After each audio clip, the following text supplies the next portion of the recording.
यहाँ नैन्सी और भैया मिलकर मंदिर की डेकोरेशन कर रहे हैं। मैं आ गई हूँ किचन में क्योंकि आज किचन में बहुत सारा भोग बनेगा।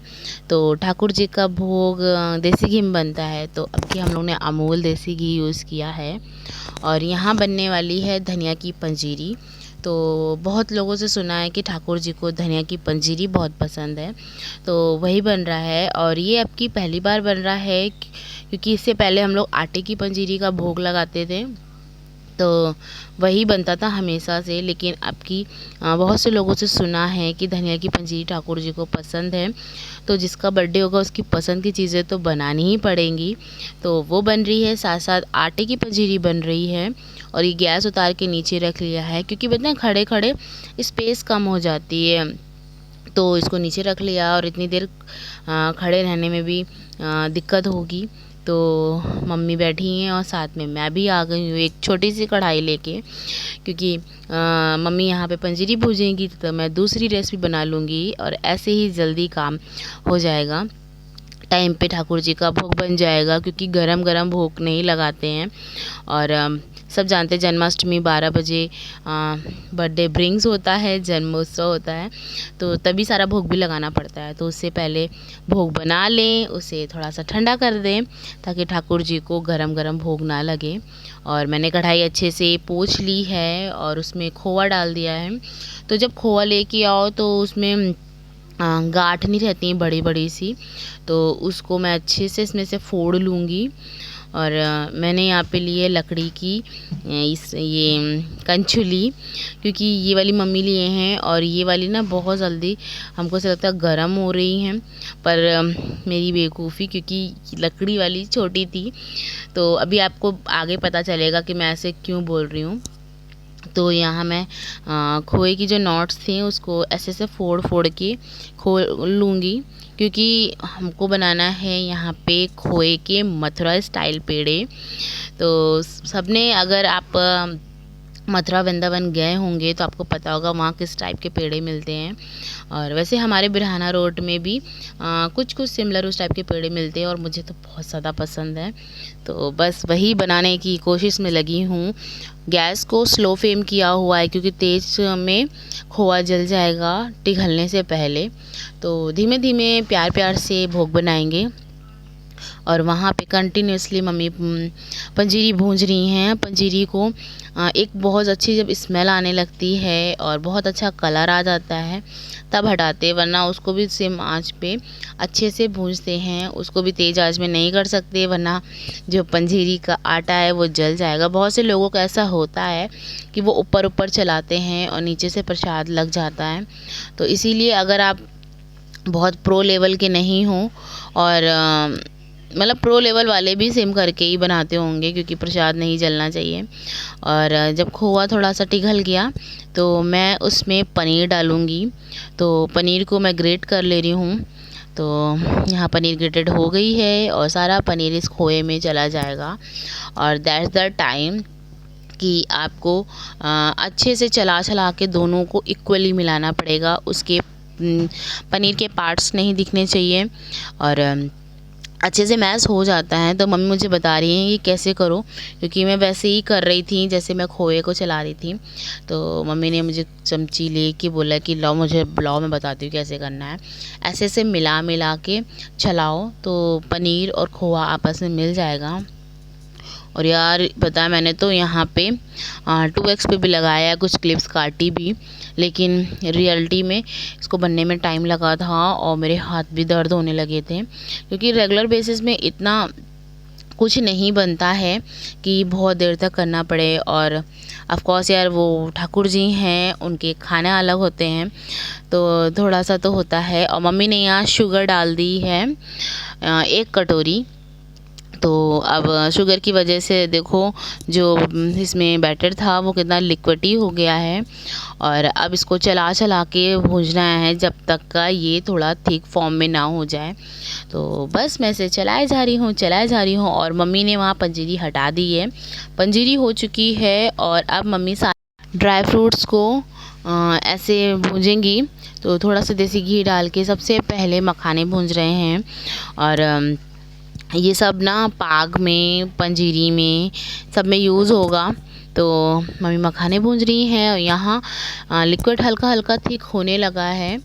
और थोड़ा सा अभी है इसमें पानी। मम्मी से मैं पूछती जा रही हूँ कि मम्मी इतना ठीक है, तो मम्मी बोल रही हैं कि नहीं, अभी इसको और चलाना है, थोड़ा सा और थिक करना है, क्योंकि अभी तो बबल्स आ रहे हैं, अभी इसका वो नहीं आया है, घी नहीं आया है। तो मैं चला रही थी, पर मैं कुछ लेने गई तो हल्का हल्का सा नीचे से लगने लगा था, लगा नहीं था, रेड रेड हो गया था। तो मम्मी ने लेके फटाफट से उसको सही किया। और अब देखो थोड़ा सा ये थिक होने लगा है, और फाइनली अब ये थिक होने लगा है। और उधर अब कटे हुए मखाने को फ्राई कर रहे हैं, वो भी किसी चीज़ में पड़ेगा। और ये देखो कलर भी चेंज कर दिया, खोए ने ब्राउन कलर का हो गया, और बस मुझे इसी फॉर्म में चाहिए था। तो मैं इस कटोरे में निकाल ले रही हूँ। और ये हल्का थिक भी हो गया था और कस भी रहा था निकालने में, पर मैंने अच्छे से सारा साफ़ करके निकाल लिया है, क्योंकि अभी इसमें कुछ और भी बनना है, तो इसमें लगा नहीं रहने दे सकती थी। तो अब थोड़ा सा देसी घी फिर डाला, उस बैटर को ठंडा करेंगे। तो मैंने यहीं पे रख दिया था ठंडा करने के लिए, क्योंकि अभी गर्म बहुत था, उसे टच नहीं कर सकते थे।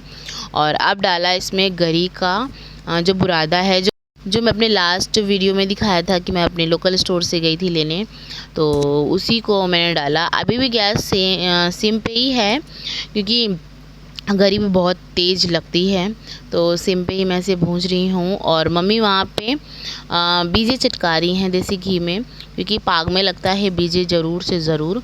और अब जब ये थोड़ा सा भुंज गया है गरी, तो मम्मी ने उसमें मिल्क डाल दिया है। और आज मिल्क बहुत सारा यूज़ हुआ, घर का भी जो था 1.5 लीटर वो भी यूज़ हुआ, पैकेट भी लेके आए थे, क्योंकि सभी चीज़ों में पड़नी होगी। तो अभी फिर से गीला हो गया था, तो मैंने कहा मम्मी फिर गीला हो गया, फिर इसको फिर टाइट करना पड़ेगा। मम्मी कहती हाँ, ऐसे थोड़ी ना भगवान का भोग लगता है, मेहनत करनी पड़ती है। और यहाँ पे दूध सूख गया था, मतलब उसमें अच्छे से मैंने चला चला सुखा दिया था। अब मम्मी ने शक्कर डाली है 1.5 कटोरी, तो अब शक्कर की वजह से वो लिक्विड होगा। और मम्मी ने वहाँ पे छुआरा डाला है, किशमिश डाली है, और अब उसे भी धीमी आंच पे हल्का हल्का भूंज लेंगे। और यहाँ पे गरी में शक्कर की वजह से ये लिक्विड फिर से ये गीला हो गया है, और अब ये फाइनली स्टेज है। और मम्मी ने मुझे भेज दिया है बाहर इलायची छीलने के लिए, और अब मम्मी उसको कस रही हैं। और ये बहुत अच्छी फॉर्म में आ गया है लड्डू के लिए। और गाइस, ये लड्डू आप ज़रूर से ज़रूर ट्राई करना, मस्ट ट्राई है। इतने टेस्टी, इतने सॉफ्ट हैं कि आपके घर में कोई अगर बुज़ुर्ग भी होगा तो वो भी खा लेगा बिना कोई दिक्कत के। बहुत ज़्यादा टेस्टी और बहुत ज़्यादा सॉफ्ट। और अब एक तरफ रख दी गई है गैस में दूध, क्योंकि खीर बनी है, तो दूध को बॉयल आने पे मम्मी ने यहाँ पे ड्राई फ्रूट्स रख दिए हैं, और मैं बाहर इलायची छील रही हूँ। और वो जो लड्डू थे उसके बैटर को मैंने बाहर ही रख दिया ले जाके। और यहाँ पे सारे ड्राई फ्रूट्स, बीजे वगैरह भी भुंज गए हैं। अब यहाँ तैयारी हो रही है सीरम बनाने की, शुगर सीरम। तो यहाँ पे 2 से 3 कटोरी डाला है मम्मी ने शक्कर, और 1 कटोरी पानी। अब इसे धीरे धीरे पकाएंगी जब तक का इसमें तार ना बनने लगे। और यहाँ एक तरफ खीर बन रही है, और यहाँ मम्मी थोड़े थोड़े जो ड्राई फ्रूट्स मम्मी ने सेके थे उन्हीं को डाल रही हैं खीर में, थोड़े थोड़े से, मतलब थोड़ी सी चिरौंजी, किशमिश, क्योंकि जब आप देसी घी में भूंज लेते हो ना तो उनका फ्लेवर बहुत अलग हो जाता है। और यहाँ पे देखो शक्कर भी पिघलने लगी है, और मम्मी सारे मेवे एक साथ मिला के सब अलग अलग थे ना, अलग अलग फ्राई किए थे, तो अब सबको एक में मिला दिए हैं। और ये गरी के लड्डू मम्मी बांध रही हैं, पर तब तक मैं आ गई थी, तो हमने और दादी ने ले लिए लड्डू बनाने के लिए कि लाइए हम लोग बना देते हैं। तो हम लोग बैठे हैं, और ऐसे ही जब घर पे कोई काम होता है ना, तो सब लोग मिल के अपनी अपनी जगह ले लेते हैं कि किसको क्या करना है, किसको क्या नहीं करना है। तो भैया नैन्सी अंदर अलमारी, जो मंदिर की अलमारी है, वो ठीक कर रहे हैं।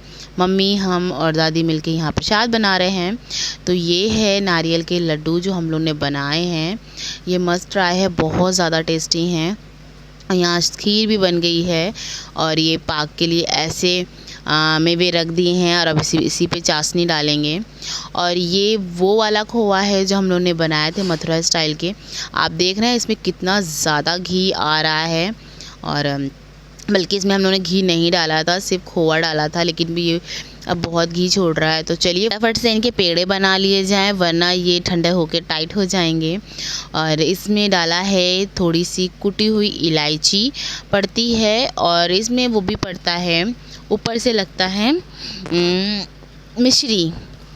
और यहाँ पे सारा भोग बन गया है। ये है खीर, ये है मथुरा के पेड़े, गरी के लड्डू, पाक और भगवान जी का स्पेशल माखन मिश्री का भोग। यहाँ पे पाग रखा हुआ है। ये है आटे की पंजीरी, ये है धनिया की पंजीरी, और ये है पंचामृत। और ये मम्मी ने खजूर की बर्फ़ी बनाई थी, जिसकी रेसिपी मैं शूट नहीं कर पाई। सो गाइस, रात के बज गए हैं 12। कृष्ण जन्म का समय हो गया है। सब लोग अंदर हैं, पूजा करने वाले हैं, मतलब कृष्ण जी का बर्थडे मनाने वाले हैं। तो चलिए हम लोग भी चलते हैं, आपको दिखाते हैं इस बार की झांकी कैसी है, प्रसाद में क्या है और पूजा कैसी कैसी है। तो चलिए साथ में चलते हैं। तो यहाँ इस बार हम लोग ने मंदिर को वाइट कलर से वाइट वॉश किया हुआ है, और पीछे लगाया है ओम। साइड में लाइटें लगाई हुई हैं, ये परमानेंट के लिए लगी हुई हैं, और इस तरीके से भगवान को रखा है। अब कृष्ण जी को नहलाने की बारी है, क्योंकि इनका बर्थडे ब्रिंग स्टार्ट हो रहा है। तो कृष्ण भगवान को पंच तत्व से नहलाया जाता है। तो अगर आप अलग अलग चीज़ों से नहलाते हैं, यानी कि दही से, शहद से, माखन से, घी से, तो अलग अलग नहला सकते हैं। और नहीं तो पंचामृत 5 चीज़ों से बनता है, आप उससे नहला दीजिए और बाद में पानी से नहला के उनको तैयार कर दीजिए। तो हम लोगों ने नहलाने के बाद कृष्ण भगवान को तैयार कर दिया है। अब की भगवान जी की ड्रेस पर्पल, ब्लू, ग्रीन ऐसे मिक्स शेड में ली है, उसी से मिलती जुलती उनकी गद्दी और तकिया ली है। और ये पहले के खिलौने हैं कुछ, ये कृष्ण भगवान जी जो खीरे में होते हैं, जिनमें नारा होता है, वो रखे हुए हैं। ये है मेरी माता जी। कुछ खिलौने पुराने हैं, क्योंकि हर बार झांकी लगाने के बाद खिलौने रख देते हैं, और ये इतने अच्छे हैं तो इनको फिर यूज़ करते हैं, बहुत टाइम के हैं। और कुछ खिलौने इस बार न्यू भी आए हैं। मम्मी हर साल कुछ न्यू खिलौने लाती हैं, क्योंकि हर बार कोई ना कोई खिलौना कहीं से टूट जाता है, खंडित हो जाता है, तो उसको हटा दिया जाता है। तो हर बार नए खिलौने आते हैं, कुछ खिलौने जाते भी हैं। और यहाँ पे मैं भगवान जी के आज उसमें दिया था कान के, और उसमें ग्लू नहीं था, तो मैंने वैसे साइड पे रख दिया है कि बाद में मैं लगा दूँगी। मेरे लड्डू गोपाल इतने छोटे हैं कि उनके कान में ये इयररिंग बहुत ज़्यादा बड़ी लग रही थी। ये देखिए राधा भवन है, जहाँ कृष्ण भगवान माखन चुरा रहे हैं अपने दोस्तों के संग, और उन्हें बांट के खा भी रहे हैं। वो जेल है कंस भगवान की, और वहाँ द्रौपदी माँ बैठी हुई हैं, वासुदेव कृष्ण जी को ले जा रहे हैं।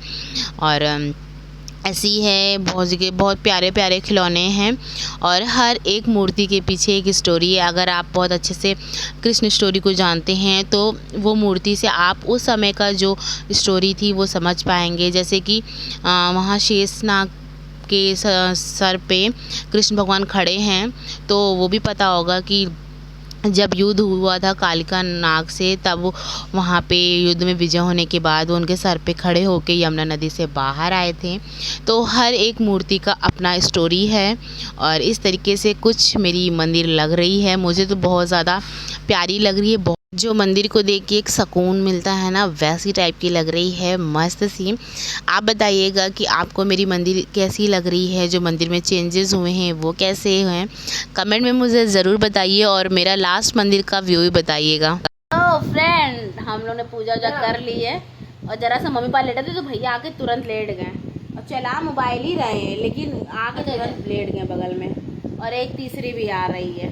इसने तो मेरा ज़िंदगी ऐसी ख़राब की जब से हुई है कि पूछने की बात नहीं। मतलब एक भी मिनट अगर मेरे पास हो जाओ, कहीं से भी होकर घूम के चली आएगी। मम्मी को भी तो दिखाओ। मम्मी हम सब वैसे लेटे हुए हैं जैसे कि हम लोग बहुत बड़ा युद्ध जीत के आए हैं, स्टेशन से आए हैं। अब मम्मी ने मतलब की बात की है, चलो प्रसाद खाते हैं। क्या कहती हो नैन्सी? हाँ, हम भी खाएंगे, प्रसाद खाते हैं। चलो चलो भैया, आप खाओगे? हाँ। खाओगे कि नहीं खाओगे? खाओगे, अच्छा। चलो मम्मी प्रसाद दे दो, प्रसाद खा लिया जाए। सो गाइस, ये है आपके लिए प्रसाद, आप भी प्रसाद खा लीजिए। और हम लोग भी खा रहे हैं और देख रहे हैं हम लोग इस्कॉन टेम्पल का जन्माष्टमी प्रोग्राम, है ना? इस्कॉन का है मथुरा, लग तो इस्कॉन ही जैसा रहा है। लाइव आ रहा है मथुरा से, लाइव वहाँ पे जो प्रोग्राम होता है जन्म के बाद वो सब हो रहा है, तो वो देख रहे हैं, प्रसाद खा रहे हैं। और अब मैं मिलती हूँ कल के किसी न्यू इंटरेस्टिंग ब्लॉग के साथ। सो फ्रेंड, आज का ये ब्लॉग मैं यहीं ख़त्म करती हूँ। आई होप आपको मेरा आज का ब्लॉग अच्छा लगा होगा, मेरे कृष्ण जी और झांकियाँ अच्छी लगी होंगी। मैं मिलती हूँ कल किसी न्यू इंटरेस्टिंग ब्लॉग के साथ। तब तक अपना ख्याल रखना, खुश रहना, अपने परिवार के साथ रहना। Bye bye.